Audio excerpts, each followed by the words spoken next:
there in the back. And I don't see Commissioner Dr. Brandy Stone, but she's here somewhere, so we'll clap for her anyway.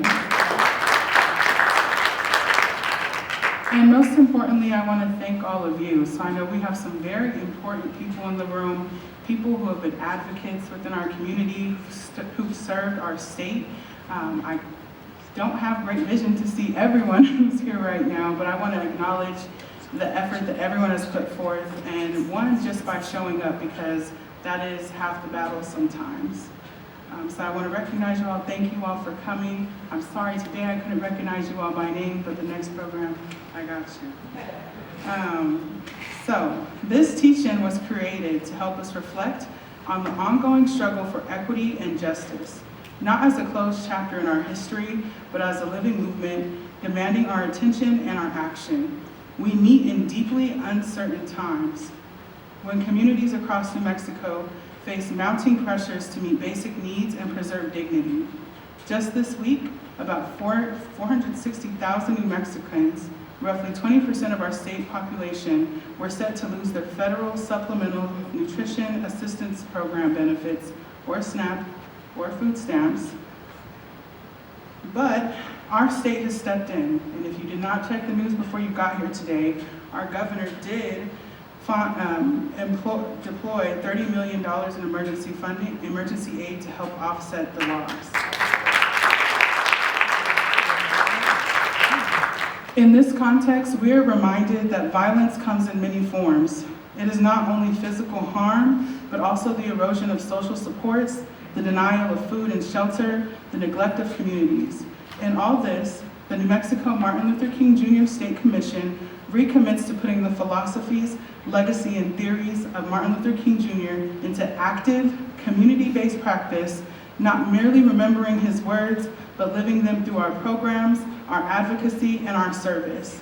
Through the voices of educators, legal experts, and civil rights advocates, today's teach-in invites us to examine how far we've come, how far we have left to go, and how each of us must continue the work of building a more just and humane society.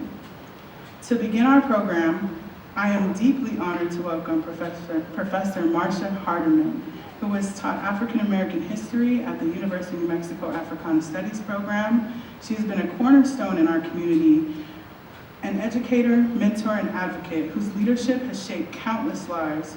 She brings with her a wealth of knowledge on the historical foundations of the civil rights movement and the lessons we can draw from those who paved the way before us. So sit up straight, make sure you're listening. We're starting our lesson plan, and lesson 1 is with Professor Marsha Hardeman.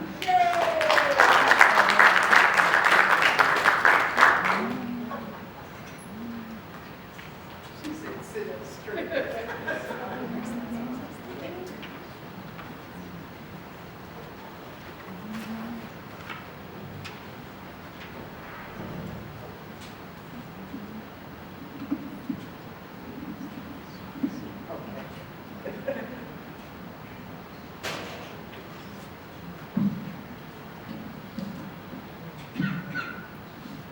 Good evening. Good evening. When you're a midget, you have to rearrange everything. So, thank you very much. Welcome to each and every one of you, and thank you for being here for this gathering. When Danielle called me and said that we were going to do this teach-in tonight, I got really excited.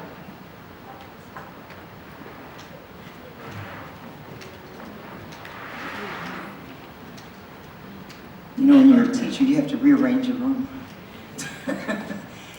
And I'm so proud of those of you, honestly, who thought it not robbery to come out this evening, because you could have been doing 100 other things. But I have a task, and I'm going to be real honest with you. When Danielle invited me and she told me what my assignment was, I just laughed out loud. I just laughed and I laughed. And I kept on laughing. She was being serious. She was talking, I was still laughing. She said, you know, could you please do an overview of the civil rights movement for us in 15 minutes? And I just kept on laughing. But I agreed So I'm going to do this assignment. I'm trying my best to watch my time. So, 15 magic minutes. Here we go. This is my start. How can one present our history in such a short blurb of a time? It surely is not possible, but by the rules I've been given, I will abide. So bear with me, quickly and persist, knowing all things we're not able to cover, but I'll speak of some peaks in our story that I hope will linger in thought and in your mind hover.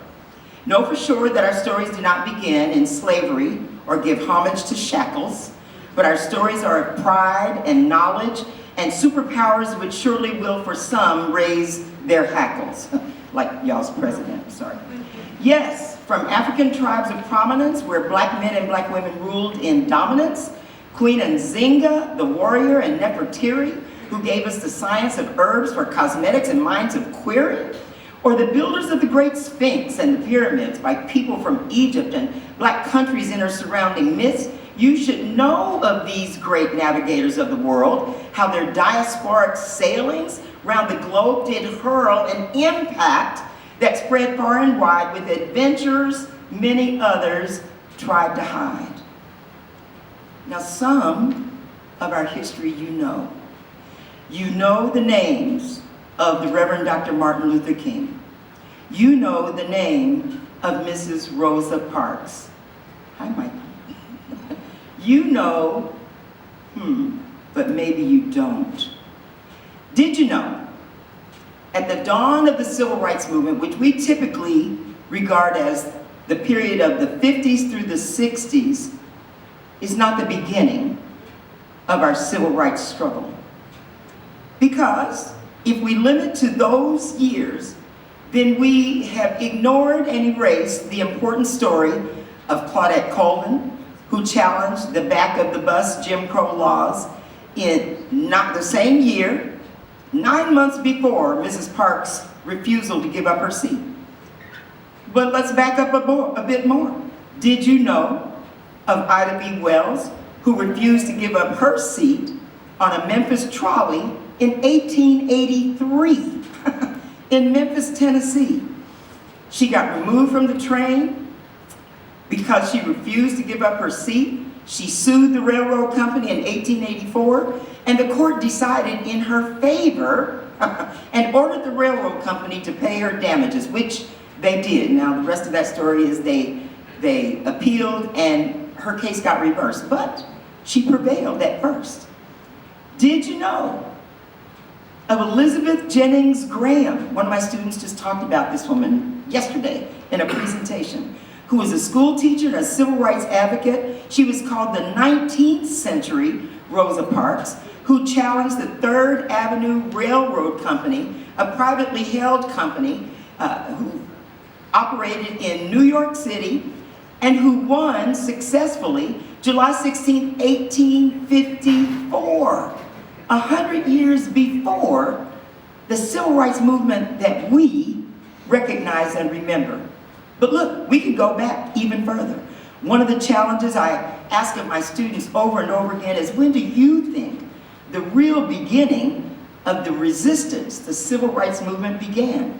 And they think, and they think, and they research, and they read, and they come up with all of these amazing names, like Sojourner Truth, whose birth name was Isabella Baumfree, whom some of you may know was an abolitionist of the 1700s to the early 1800s, whose famous speech, "And Ain't I a Woman?" had her stand toe-to-toe next to famous abolitionist Frederick Douglass.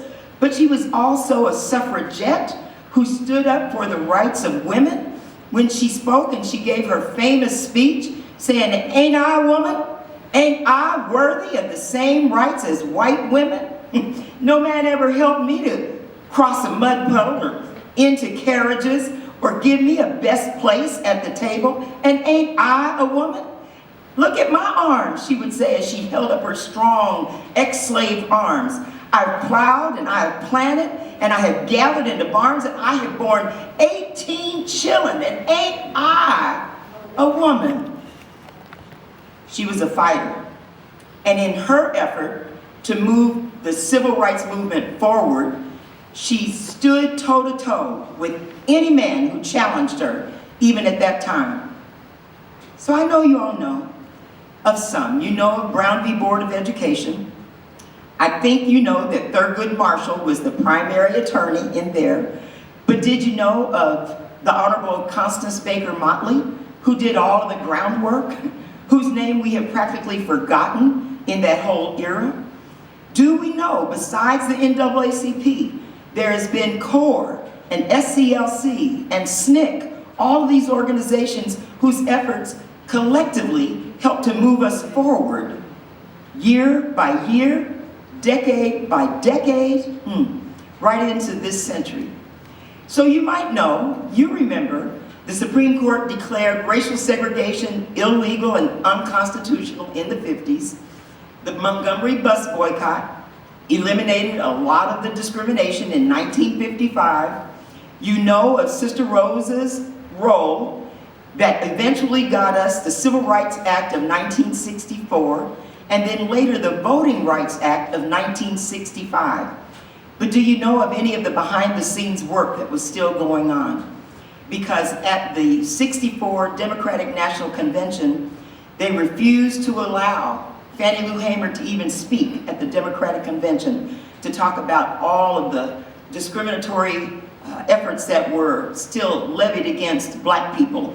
And I hate to tell you, but one of my favorite presidents, Lyndon B. Johnson, who carried out all of the legacy of John F. Kennedy, was early in his recognition that this was the right thing to do, and he purposely created a scenario where he had a press conference that eliminated her opportunity to be on the public airways. Now, I'm old enough to remember in the 60s when we had only 1 or 2 stations, some of y'all remember that, and you only had 30 minutes of news, some of y'all remember that. So if she didn't get to come on during that period of time, nobody would even know. And he blocked her testimony about their blocking black people to enter the Democratic Party. Did you hear what I said? Not the Republican Party, not the Ku Klux Klan, to keep them out of the Democratic Party. How the pendulum does swing in our strive for civil rights. My grandparents were dyed-in-the-wool, faithful Republicans. The party of Lincoln is what they followed. We forget that even in those years, the Democrats, this is interesting history, were still promoting slave states in legal terms that we call Jim Crow, that we call the Black Codes, that we call discrimination in housing and education and medical care and assistance and all of those other areas that we've forgotten about. But we need to remember. We need to remember A. Philip Randolph, who was head of the Pullman car carriers and actually helped to organize the march on Washington where Reverend Dr. Martin Luther King spoke. We need to remember Medgar Evers and John Lewis and the Reverend Andrew Young and the Reverend Jesse Jackson. And even to go back further, oh my goodness, how much farther back do we see the struggle? I mentioned Frederick Douglass with Sojourner Truth, but we could even see the struggle in the development of the Great Western Movement. Jim Beckworth or York. Okay, this is a little test. How many of you guys remember in your early geography studies the information about the Lewis and Clark expedition? Do y'all remember that? Oh, see, you remember that. You remember Lewis and Clark. But do you know the black man that actually led them through the brush and the timber of the mountain, who made friends with the Indians that were there, because that's what they called themselves, who translated and dialogued with them? Oh my goodness. He was a fighter for his own freedom, and early won to battle for civil rights. Do you know the name Jim Beckworth? You know, who was one of those trailblazers fighting for the right to be a free man. He kept moving further and further westward. Do you know the name of Jean-Baptiste Point du Sable, who founded the city of Chicago so that black people could go and get away from the South? Do you know of Aunt Clara Brown, who walked after she fought her way out of slavery from the South all the way to the great Northwest, and then made $1 million, literally, well, almost in her terms, as a laundress and as a cook for all of the gold rush miners. And she made enough money to come back to the South to free some of her own family members. Tell me she wasn't a fighter for civil rights. There are so many names that we ought to know. Some of them are fun names, like Mary Fields, Stagecoach Mary, who fought for the right to be employed, the first driver for the Pony Express and for the U.S. Postal Service, saying women could do those jobs as well. So many names, so many names. Some that you might remember if you're as old as I am, of young people who were striving for the justice that they felt was due them. The Little Rock Nine, the Greensboro Sit-In Group, those at the Woolworths Five and Dime, whose legacies we ought to be grateful for. Some whose names kind of got sullied in the process. The Rodney Kings, the Angela Davises, who fought for equality in their own way. We could go back farther. We could go way, way back. I taught in my Blacks in the West class to students about the Maroon Fighters. These were blacks and Native Americans who built these big forts in common unison, one with another, to ward off the whites who were coming to capture both of them. But because they had a common concern together, they built these forts that were so impenetrable. They gave them names like "Catch Us If You Can," as they taunted the white people who sought to come and take away their freedom. You know of Harriet Tubman and the Underground Railroad, but you might not know about those who escaped freedom, who were able to flee and to move to the great Northwest and the migration that not only went north, but westward as well. George Washington Bush, who founded the state of Washington. Others who founded the City of Angels. Others who, right here in New Mexico, founded Blackdom, our own Frank Boyer. And when water dried up in Blackdom, went and founded another black city, Vado, New Mexico, where, by the way, there are still people who live. But what about those right here in Albuquerque, whose sacrifices probably have contributed to your own rights that you may not even recognize today? I would call on Mr. Oliver and Mrs. Carna Salisbury, who were the civil rights activists in the 50s and the 60s in Albuquerque for housing rights that allowed black people to be able to purchase homes around this community. Or Dr. Linton Mallory, who was the first black principal at John Marshall Elementary School and later became the first black state legislator and developed legislation that led to acknowledgement of the need for sickle cell anemia protections for black people in this community. There are so many names because the struggle is so vast. The struggle has been so broad.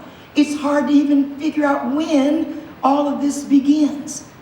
But what I would say to you as you look at these faces of Frederick Douglass and Rosa Parks and Malcolm, oh my goodness, I love Malcolm, who was considered a terrorizer in the 60s because he made everybody uncomfortable, black people included.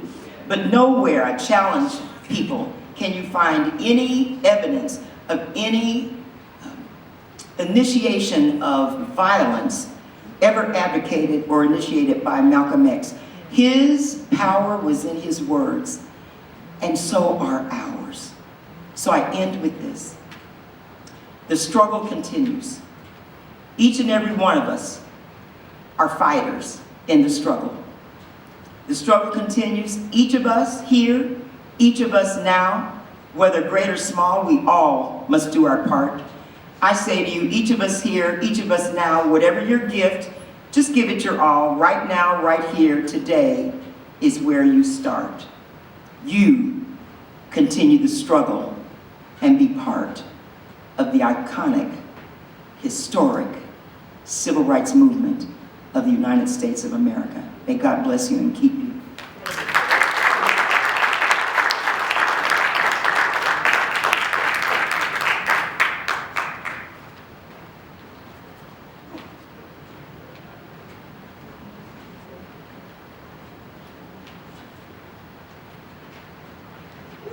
17 minutes, not bad.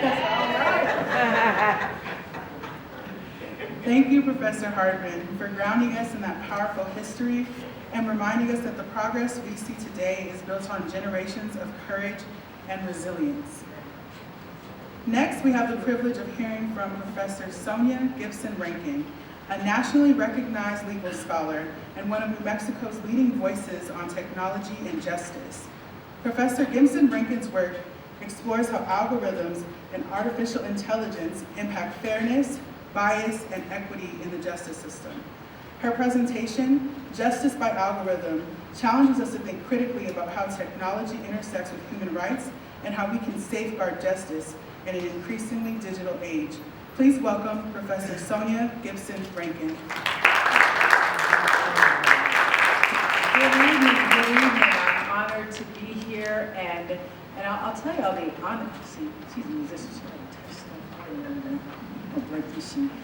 I'll tell you the honest truth, colleagues. There are 5. I'm an educator. It was my dream work, and I'm so grateful to get to live my dream. There are people that we will call a professor's professor, and there are honestly 5 individuals that I still go to learn from. 5 in the entire country that I will regularly show up to learn from today to perfect my craft and also my knowledge base. 5. 4 Black, 3 are in New Mexico, 2 work at the University of New Mexico. One of them is Professor Marsha K. Hardeman. I'm not even lying. She's one of the most brilliant educators I've ever come across, and you all got a gift in 17 minutes. Could you imagine that for a whole semester? So we're ever so grateful to Professor Marsha Hardeman. So I've already eaten now into my, I'll call that my Baptist giving honor. A minute doesn't count, so now I can start my clock. So I am a computer scientist. I'm a lawyer. I've had the opportunity to get to think a little bit about this topic about artificial intelligence, in particular to focus on bias, on criminal justice, on healthcare, and some various topics. So I'll share a little bit with you about that and how I think about the work with Dr. King.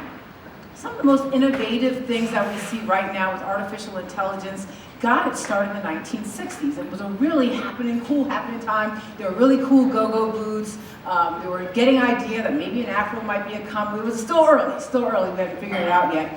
But this idea of artificial intelligence was already happening. Machine learning, algorithmic thinking, deep neural networks. We were getting just the start of it, and Dr. King and his colleagues were already paying attention. Why were they already paying attention? Because law enforcement was already using the collection of data to track and monitor and decide the opportunities that Black Americans would receive in this country.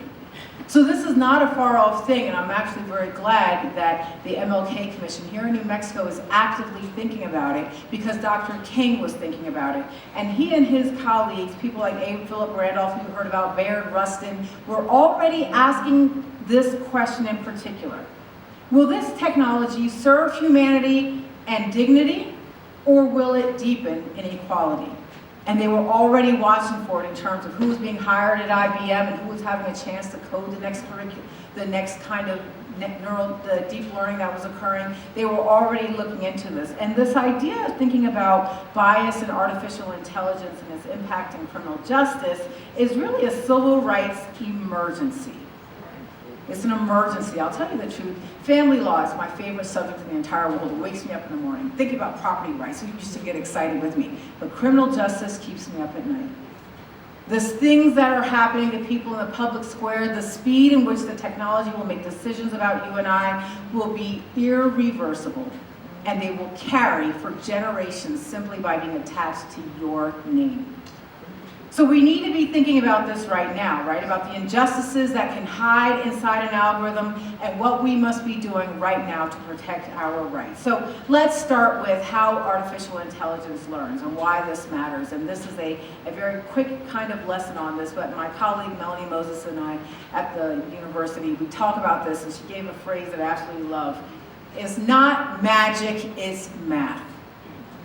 It is not magic pixie dust. It is not something sprinkling down that we can't discern where it's coming from. It's simply mathematics. And what this math is leading to is that you should be aware that artificial intelligence does not start out smart. In fact, it's not even smart right now. Just because something can play chess, colleagues, doesn't mean it's bright. Y'all know some chess players are like, yeah, that's true. They got no common sense. Same thing about the AI, right? Just because it can do certain things and show certain things and display bits of information does not mean that it's actually smart or able to discern anything. All it is doing is learning from whatever data we feed it. So imagine what happens when the data it includes is years of over-policing in Black communities in particular and communities of color. Arrest records influenced by where law enforcement has been, not where crime has actually happened. Sentencing practices that are shaped by wealth and bias and inequality that our nation has never truly corrected. The computer looks at all of this and says, it is what it is, it must be truth. And then it repeats the pattern at lightning speed. Bias becomes automated, prejudice becomes scalable, and harm becomes scientifically justified. This is the danger. So where have we started watching where these systems have already been making decisions? First place would be in predictive policing. The software tells law enforcement where to patrol next. And the map it uses is just a map of where the police have already been before, which in New Mexico has been deeply unequal. We know, for instance, that Native Americans make up about 5% of our state's population, but roughly 25% of the people killed by law enforcement. That data goes into the system. We know our own ACLU of New Mexico reported that Black New Mexicans are stopped and arrested at rates that are well above our populations in the state. And if you feed that history into a computer, it will send the police right back to where they were, to the same neighborhoods over and over again. Predictive policing isn't finding crime, it's finding surveillance patterns.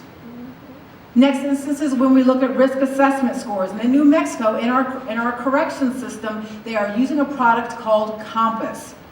Compass is a third-party proprietary software that is collecting New Mexico data related to persons who are incarcerated in this state and doing things with that data. And because they're a third-party proprietary software company, they do not have to reveal how they are using the data, what they are doing with it, because they now own and control New Mexico incarcerated individuals' data. It is being used to make decisions about pretrial release, in some parts of the state's bail, and sentencing. This is a product that was designed to be used for parole decisions. This is something I want you to be aware of. If I have been incarcerated and I have been through the legal system, I now live with a different set of legal rights in the United States. Why is a product that has restricted legal rights design being used for individuals who are innocent until proven guilty? Can they show to me that they have changed their algorithm to be aware of my constitutional protection rights? And they don't have to. They don't have to, and they do not. But these systems can't see dignity, responsibility, love, rehabilitation. They only see data like stable housing, steady job, history of police contact. And in a state where many families struggle to access housing, broadband, and transportation, risk scores can punish people for conditions created by inequality. And freedom should not depend on a number no one can explain. Our third model is in facial recognition technology. The ACLU of New Mexico has been doing astounding work on this at the national level and as it relates to our federal elected officials. The police departments nationwide use AI to identify suspects, and we know this technology cannot see us. It's almost like the lighting in this room. It's all wild. What's going on? Can you see me? Do you know where I am?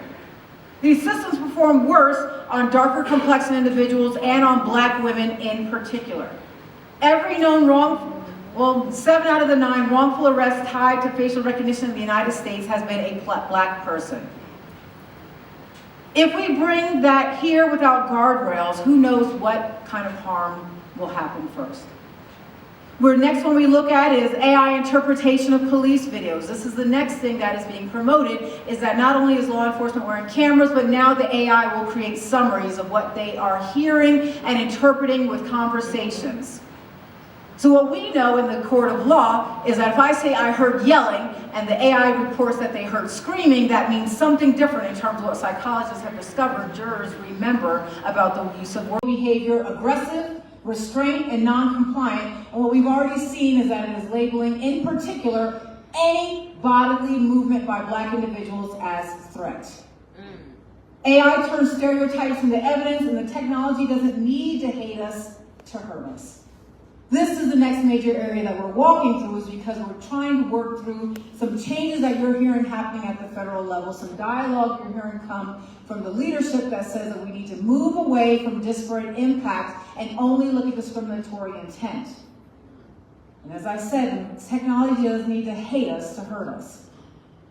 So this is a legal problem we're trying to think through. We're trying to think about how do we protect our presumption of innocence, fair treatment under the law, the right to challenge evidence that has been presented in front of us, equal protection under the law. And if you put the very best developer on the witness stand and said, tell me why the AI did what it did, they could say, we have no clue. Isn't it interesting? Because the new way the technology is working is still being unpacked. If the evidence is making a secret calculation and no one can explain how it's made, what is supposed to happen? What if discrimination comes from data, not from a person? Who do we hold accountable? This is discrimination without a discriminator, and our laws are not fully prepared to handle this. So what do? Well, we say something about it. We go to the police commissioners. We sit in on the sessions. We talk to the committee on corrections and ask them how the use of Compass is happening and what they're doing to protect New Mexicans, even those who are incarcerated, their applicable privacy rights. We demand to know when AI is affecting legal cases that are being decided in our community. We're asking for the right to challenge any computer-generated evidence, public reporting of racial impact where technology is being used in New Mexico courts or by law enforcement, including this in our conversations for community oversight of data about our communities, investing in digital access, not just digital enforcement, and we insist that the technology must earn our trust, not the other way around. We must shape technology instead of letting technology shape us. Dr. King wrote this kind of along this language, right? Power at its best is love implementing the demands of justice. Algorithms are a new form of power, but they will not bend towards justice unless we beg them. So tonight, we're getting ready to have a really important conversation with our wonderful colleagues from the ACLU of New Mexico. We're here to really think critically in this teaching about protecting our rights. Thank you, Professor Hardeman, for teaching us how to know our history. And if Isabella Barbary could go in front of a judge in the 1700s and say, set my son free, and it worked, then we can absolutely go to a police commission meeting and say, what are you doing about the use of artificial intelligence in our communities? She was not even able to write. And she got the freedom through the legal system for her son out of enslavement. There's nothing we can't do. We must ensure our future is not pre-coded with inequality. And civil rights must extend itself into the digital world, into the code itself. Justice cannot be automated, but injustice is already being automated. So we must make sure that the next generation of technology serves the next generation towards freedom. I'm so grateful for this time together, and I welcome you for the rest of our teaching and our conversation. Dios la bendiga.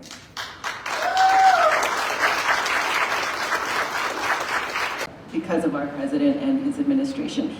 He's allowed to do that because he knows he's never going to get in trouble for it. The Supreme Court has given him carte blanche authority to do whatever he wants. And so that decision is something that everybody needs to know about and be very worried about. And I think in the future it needs to be overturned by a future Supreme Court.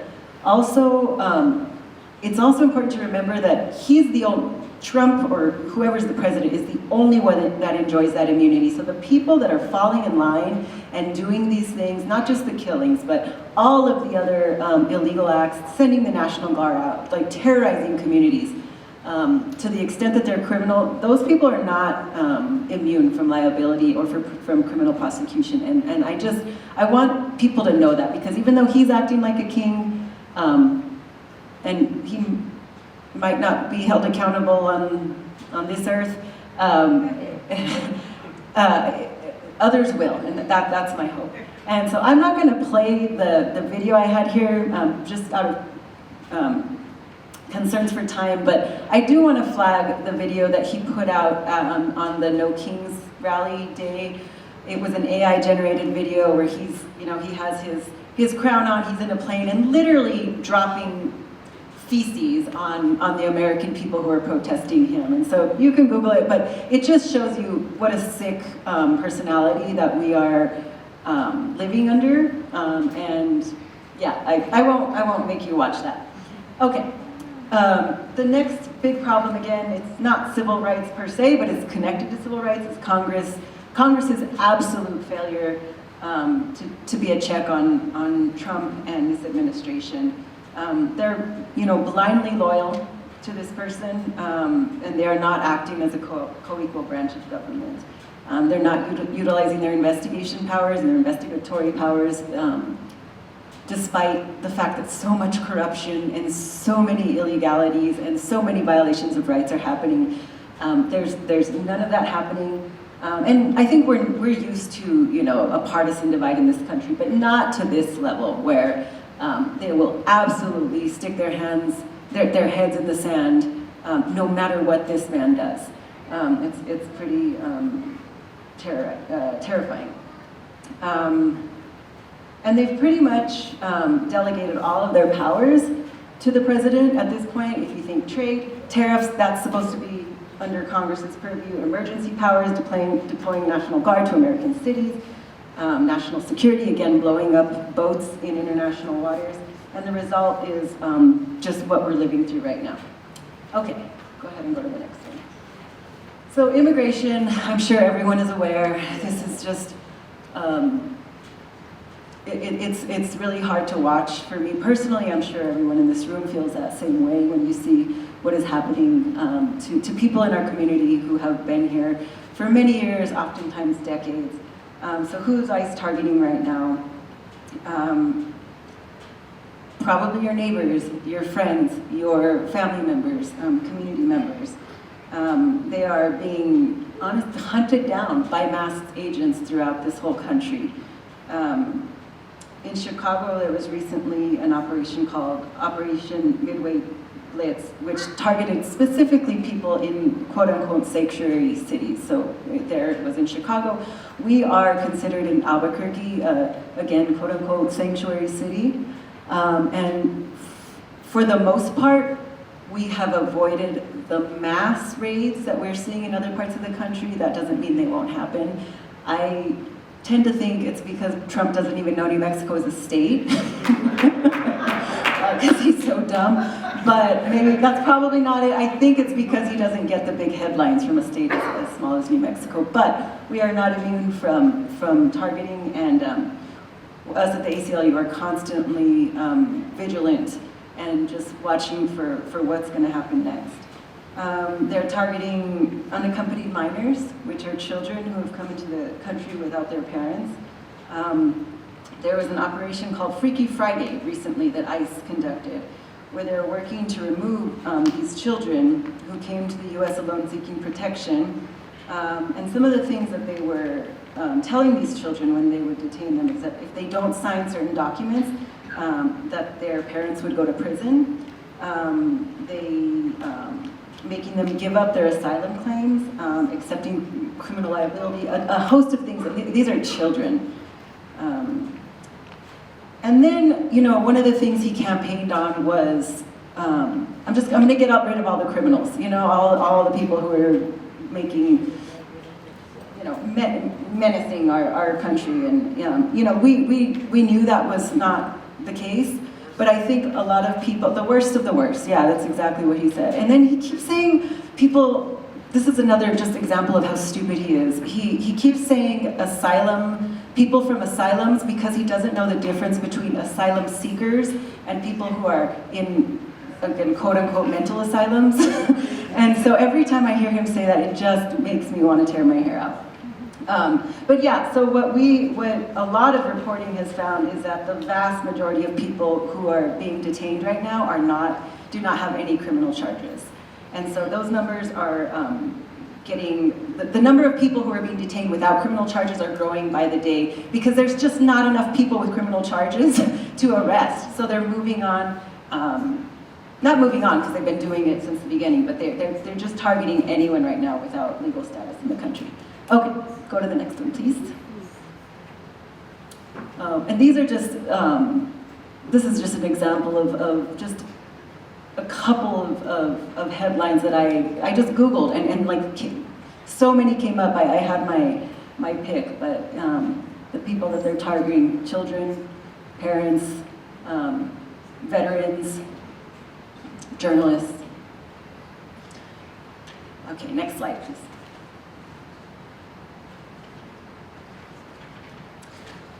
All right, voting.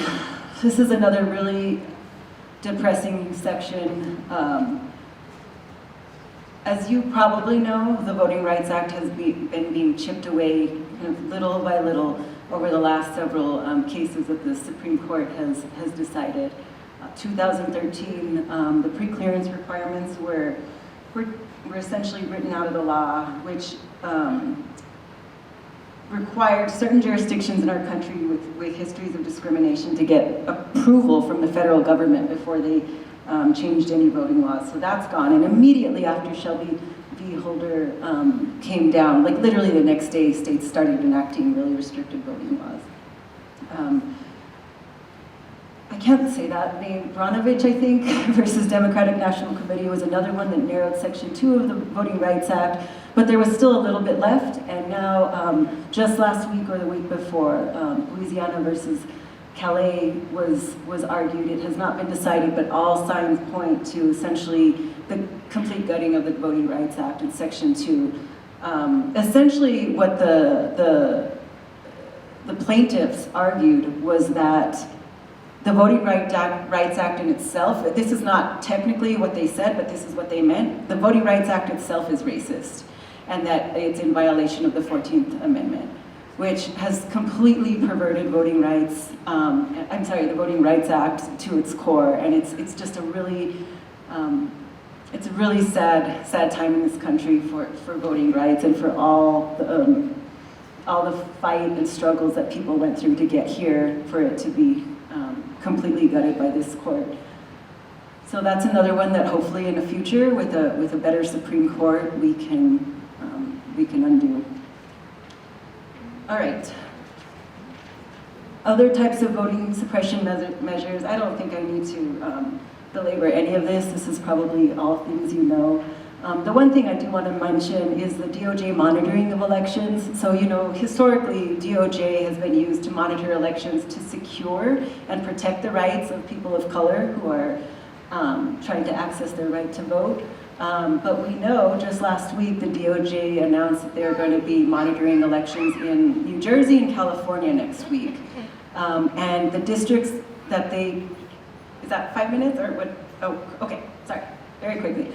They are targeting communities of color. So the couple of counties that they've decided, or the districts that they decided to target, have some of the largest percentages of Latino residents in the state in both New Jersey and California. And you know, there's also an election happening in Virginia? Sorry, there's another state, but they are not targeting that because it's led by a Republican. So, okay, I'm going to pass it to Kristen. I'm sorry if I went a little over.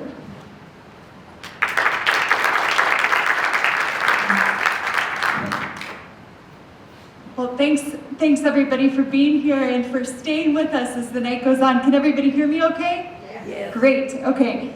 Well, we can actually move to the next slide, thanks. Following the US Supreme Court's decision in Dobbs, how many people are familiar with that decision? 2022 decision that overturned Roe v. Wade, a very long-standing precedent that protected people's rights to access abortion.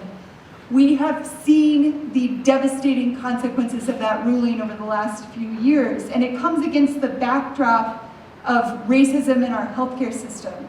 We know that there are stark racial disparities in maternal and infant health. We've experienced that in our communities and in our lives. Kaiser Family Foundation research shows that pregnancy-related mortality rates among Native and Black women in our communities are 3 times higher than white women. That is unacceptable, and it is exacerbated by this decision in Dobbs, which makes it so much harder for people in so many states to access abortion. And in fact, we can go ahead and move to the next slide. So this post-Dobbs landscape shows us these bright reds, the dark red states where there is a full ban on abortion in our country. This is a map from September of this year, so just a month ago, showing the number of states that have enacted full bans, 6-week bans, 12-week bans, and 18-week bans. And we know that so many women from these states and so many pregnant people from these states who need abortion care are coming right here to our state of New Mexico to receive that care precisely because of the protections that so many people in our state fought for to ensure that we had this right protected at the state level. And that is why the work of our democracy has to happen at the state level. And what can we do in this room to support these people who are coming from these states to our community when we know that so many of them are working in jobs where it is so hard to take time off and so difficult to cobble together the money to take the bus or take your car and get childcare so you can come to our state for our abortion care? We can donate to community-based abortion funds. These are funds that are helping people from the state of Texas, from Mississippi, Alabama, and Georgia to come to New Mexico to safely receive abortion care without facing prosecutions in their state, because we have strong laws in our state protecting their privacy, and they are going to need the resources and support from our community to make sure that they can access that care. We also know that we're going to have to fight at our state level to ensure that doctors can stay in our state, advanced practice providers can stay in our state, and continue delivering that care to New Mexicans as well. We can move to the next slide. Okay, so we kind of skipped ahead on this conversation about gender-affirming care. Right along with abortion care, something that so many of us are familiar with are attacks on gender-affirming care. And when we talk about gender-affirming care, most people think, oh, you must be talking about surgeries. Well, in fact, gender-affirming care for transgender people, the most common form of gender-affirming care is social transition. It's recognizing someone for who they are because they tell you what their name is and what their pronouns are. And I know, I was raised and we were all raised to respect people by calling them by the name that they give us and calling them by the pronouns that they give us. And that is a basic thing that we can do to show respect for transgender people in our communities or people who are non-binary. These are the states who've enacted restrictions on gender-affirming care for young people. You'll see New Mexico is a bright spot in our country. We do not have restrictions on gender-affirming care in our state, and it continues to be a state where people come to seek that care. We can move on to the next slide.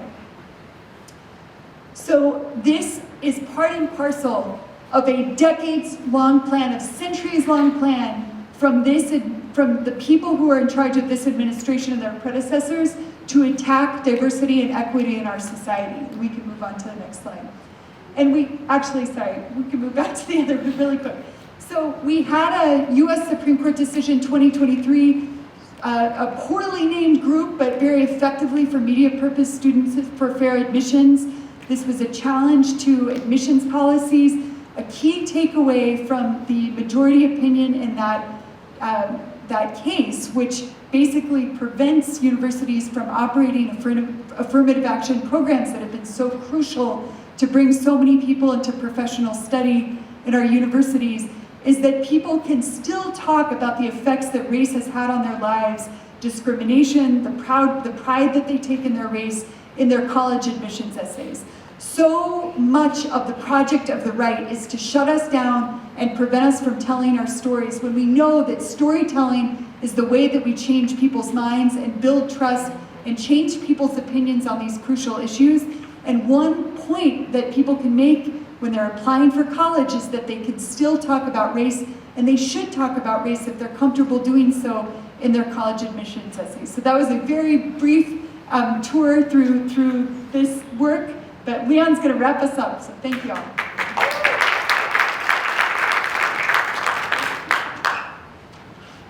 All right, so one question that we were kind of asked to answer was how we can vision of future, a positive vision, positive movements. And so what that comes from is most of the time when we're talking about civil rights and liberties, it's framed as defense, stopping government abuse, preventing harm, holding the line.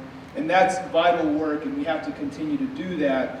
But there is a proactive mindset that we can center the freedom to thrive when we shift from reactive to constructive advocacy, from asking what we must stop to asking what we must build so people can live and thrive. And so that's what center means. This align function is very important, coalitions. And we try to do a lot of work in coalition with other organizations that have different missions, but to really align. And I think there's a huge lesson, at least from my understanding of historical examples in the Rainbow Coalition, founded by Fred Hampton, the Black Panther Party, who brought together the young lords who were Puerto Ricans and the young patriots, poor white Appalachian migrants in Chicago, and later brought in Chicanos and indigenous and Asian American groups. And so sometimes in our movements, what we see is this kind of scarcity mindset, or the whataboutism.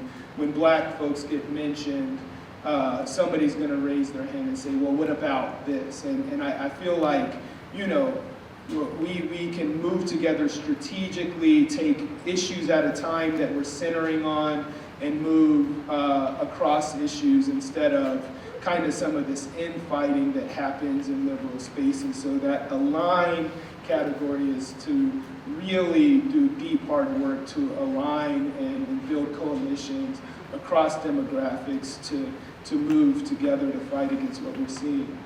And so that also is building and then follow through, right? Like in our movement, sometimes we pass a law. A good example is we passed something several years ago called the Restricted Housing Act. It's supposed to limit the way the state uses solitary confinement. And we passed the law. 6, 7, 8 years later, guess what the state's still doing? And so just a couple months ago, we filed a class action against the state for continuing to use solitary confinement. There's so many tools we can use, but it's like once we get to a point where we pass a law, we pass measures that follow through, that monitoring, that continuing to build upon what we've built, because we're already seeing right now on a federal level what's happening when we don't stay pushing and there's a slide back and you see the Civil Rights Act, the Voting Rights Act getting chipped away. So this is a model we can think about when we're thinking about a positive vision, center, align, build, and follow through. Just to answer the question, how to get involved with our organization, if you Google ACLU NM, volunteer, you can sign up. We have a new volunteer platform where we really try to garner from you what you're interested in, what your skill sets are, and when the moments come where we really need to build community, draw on the expertise in our volunteer base, we can be targeted about who we reach out to help us with our initiatives.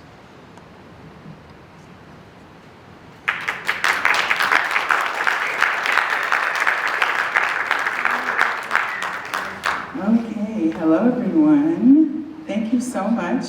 We do have an opportunity to take questions, and that's why I'm here with the mic. Do we have any questions? Here I come, Dr. McIver. Dr. McIver with a question.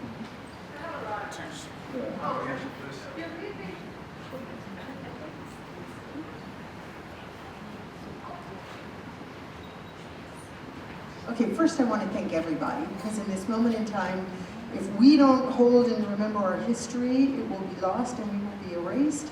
Thank you for the information about technology. Wow, who knew? Important information. ACLU, thank you for everything that you do. I get this very intimidating large envelope, frequently from the ACLU with a survey in it, right? What do you do with that information? Where does it go? And what do you do with that information when you're asking us what is our opinion about what your focus should be? Like, is that how you choose your approaches? Do you yes. know which one of, what Yeah. issues? Yeah. So what issues? So I'll say that's where we get cross-eyes with our national office. I'm guessing our national office is sending you some stuff. So if it just says ACLU, it's probably our national office. And if it says ACLU of New Mexico, it's coming from us. But what I would say is I do know our national office does a lot of gathering of information to see what our membership really cares about, what they want us to see us working on, and to figure out what messaging, like a lot of the work right now is in narrative shifting and trying to move people in terms of what they think about issues. And sometimes we're getting our butt kicked in terms of the narratives around our immigrant community, right? And so I know there's a lot of deep work at our national level on that, and then they get that information, and it does trickle down to us to be more powerful in terms of how we talk about our issues.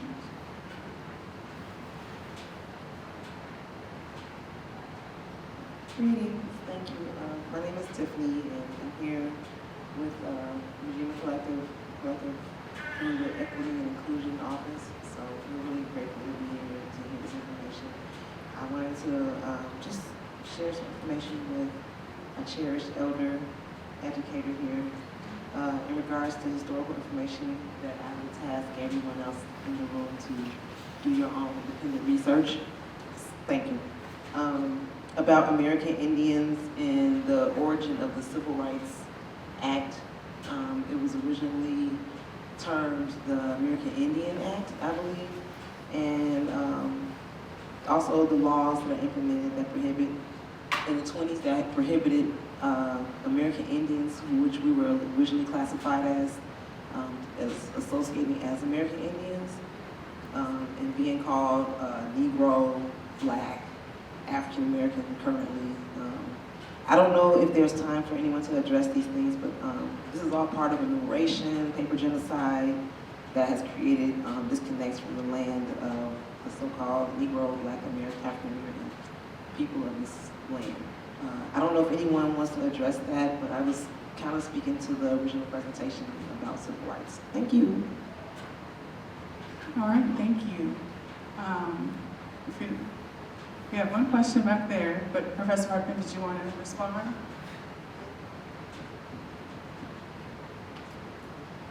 We need a class.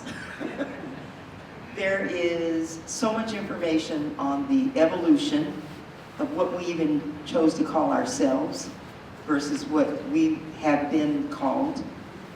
You're absolutely right. The histories of Native American people, particularly in the southeastern part of the United States, with Black people is so closely intertwined. What I always say to students as a diversity trainer is that none of us would have survived without others of us. We're so integrally connected. The language about wording and naming evolves and changes from state to state. There are jurisdictional differences depending on what the attitudes and the laws were.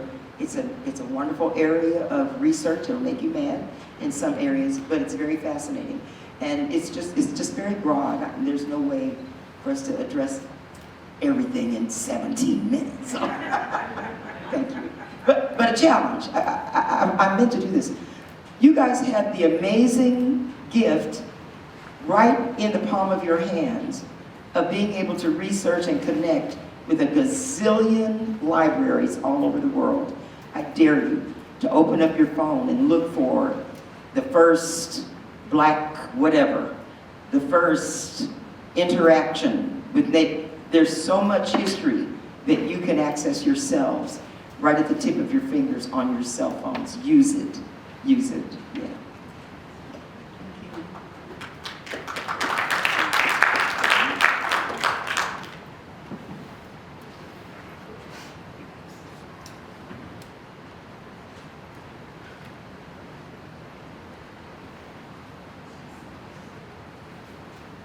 how's it going? Thank you for the presentation. I guess I had two questions. I know there was a bit of disdain towards the president, and so they're kind of related to those. One, I guess I'm curious kind of you guys' thoughts. I was looking up like the Insurrection Act of, I think that's 1807, and how that relates to some of the things that Trump is doing. And then also, where does ICE fall in the legal system? And, you know, because from my eyes, when I see on social media and everything else, a bunch of dudes jumping out of vans with masks and no identification. In my city, that's a problem. And, you know, there's a different response you might get from someone else. So, like, how do they fall? How do we interact or not interact? You know, what's our legal kind of situation there? Yeah, I'm gonna pass that question to my lawyers, but I will say everything you're saying is spot on and scary. The invocation of the Insurrection Act is something that I know our national office is working on diligently and has a playbook kind of ready to roll out if that's invoked. But maybe Maria and Kristen can get a little bit more in the weeds with your question. I'm not going to get in the weeds on the Insurrection Act, except to say that when there was an actual insurrection, it wasn't invoked in January 6th, 2020, or 2020, whatever, you know. But it's another scary thing that we're worried about. He keeps kind of dangling it over our heads, saying he might invoke it, and it's something that the whole country needs to be aware of. Like it's terrifying, and it would mean more military roaming the streets of our cities. And in terms of ICE is under the Department of Homeland Security. They are technically, I think, law enforcement officers, but they are not that we approve of the way just normal law enforcement officers conduct themselves for the most part. But these ones are just completely, like you said, they're masked. They refuse to say who they are, even what agency they're with, provide their names, their badge numbers. Oftentimes they have no indication that they're police, they're just yanking people off the streets. And another thing the Supreme Court recently did was to essentially, they're called Kavanaugh stops, and I like it. We have to name for Justice Kavanaugh, because he straight up said that racial profiling is okay. And that we can, if somebody they're speaking Spanish, if they're in a job that, typically employs a lot of immigrants, like car washes, there were a couple other factors, then it's just common sense that you can stop that person without any other reason. And also skin color. So, I'm going off on a tangent now, but it's all really ugly. And that's why we're fighting so hard, and I'm sure you guys are as well. And we all just have to stay in this together. And I was very heartened by what I saw in the No Kings rally, and 7 million people coming out and saying, like, we've had enough. And I think that number needs to grow and grow and grow. And at a certain point, I think there'll be a tipping point. Okay, that probably didn't answer your question, but that's all I have right now. Yeah, and the only other things that I would add on is, we saw our National Guard get out in the middle of the street and start directing traffic, and I think some of the plan is to start conditioning people to seeing law enforcement, our military in our streets, and so we have to be very careful about getting comfortable. Martin Luther King Jr. State Commission is committing to continue to hold conversations across the state in regards to civil rights. So the next conversation you might hear might be a more expansive topic on something you saw today. Today's teaching reminds us that civil rights are not a destination, it's a journey that each of us must actively take part in.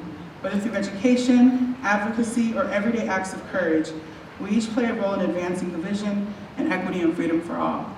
Before I conclude our evening for tonight, I think it's important for you to know that as the Executive Director of the Martin Luther King Jr. State Commission, I'm committed to advancing Dr. King's legacy across our state.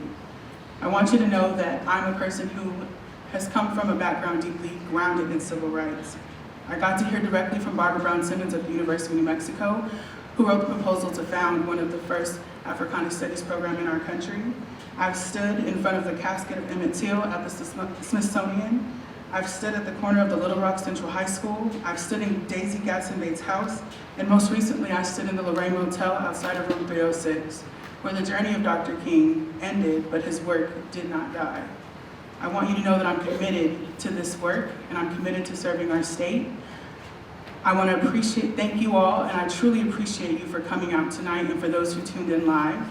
Now, I know I've kept you over the dinner hour, so there is refreshments from Frank's Chicken and Waffles in the classroom across directly from the auditorium. Please grab a plate as you head out for the evening. I hope that you all make it home safely. And if you are not, please visit the Commission's website to subscribe to our newsletter, where you will get updates on different events, different Commission meetings, as well as some other initiatives coming from the New Mexico Martin Luther King Jr. State Commission. Thank you all so much for being here tonight. I truly appreciate it.